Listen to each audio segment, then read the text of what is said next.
स्वागत है आपका मेरे इस चैनल में। आप सुनेंगे दो मछलियों और एक मेंढक की कहानी। एक बार की बात है, एक तालाब में दो मछलियां और एक मेंढक साथ रहा करते थे। एक मछली का नाम शतबुद्धि और दूसरी का नाम सहस्त्रबुद्धि था।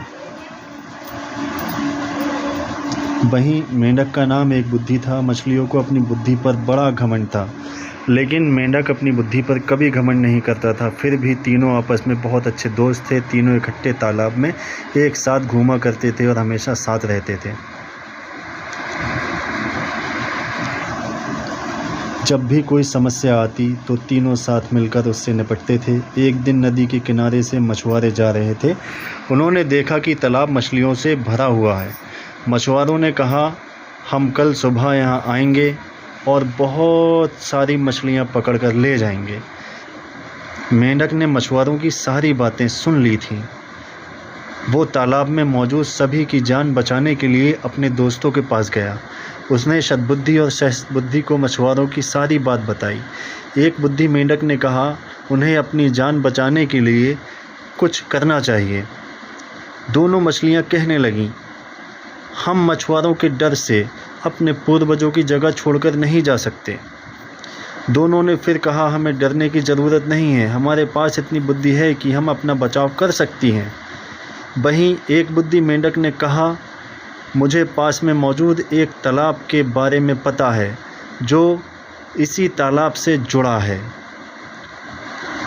उसने तालाब के अन्य जीवों को भी साथ चलने को कहा, लेकिन कोई भी एक बुद्धि मेंढक के साथ जाने को तैयार नहीं था, क्योंकि सभी को शतबुद्धि और सहस्त्रबुद्धि पर भरोसा था कि वो उन सब की जान बचा लेंगी।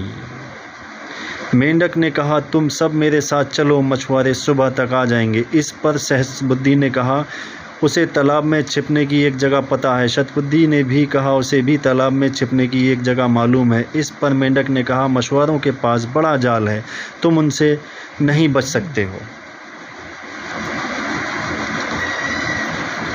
लेकिन मछलियों को अपनी बुद्धि पर बहुत गुमान था। उन्होंने मेंढक की एक ना सुनी। लेकिन मेंढक उसी रात अपनी पत्नी के साथ दूसरे तालाब में चला गया। शतबुद्धि और सहस्त्रबुद्धि ने एक बुद्धि का मजाक उड़ाया। अब अगली सुबह मछुआरे अपना जाल लेकर वहां आ पहुंचे। उन्होंने तालाब में जाल डाला। तालाब के सभी जीव अपनी जान बचाने के लिए भागने लगे, लेकिन मछुआरों के पास बड़ा जाल था, जिस कारण कोई भी बचकर नहीं जा सका। जाल में बहुत सारी मछलियां पकड़ी गईं। शतबुद्धि और सहस्त्रबुद्धि ने भी बहुत बचने की कोशिश की, लेकिन उन्हें भी मछुआरों ने पकड़ लिया। जब उन्हें तालाब से बाहर लाया गया, तब तक दोनों की मौत हो चुकी थी। शतबुद्धि और सहस्त्रबुद्धि का आकार सबसे बड़ा था, इसलिए मछुआरों ने उन्हें अलग रखा था। उन्होंने बाकी मछलियों को एक टोकरी में डाला, जबकि शतबुद्धि और सहस्त्रबुद्धि को कंधे पर उठाकर चल दिए। जब वो दूसरे तालाब के सामने पहुँचे तो एक बुद्धि मेंढक की नज़र इन दोनों पर पड़ी। उसे अपने मित्रों की ये हालत देख बड़ा दुख हुआ।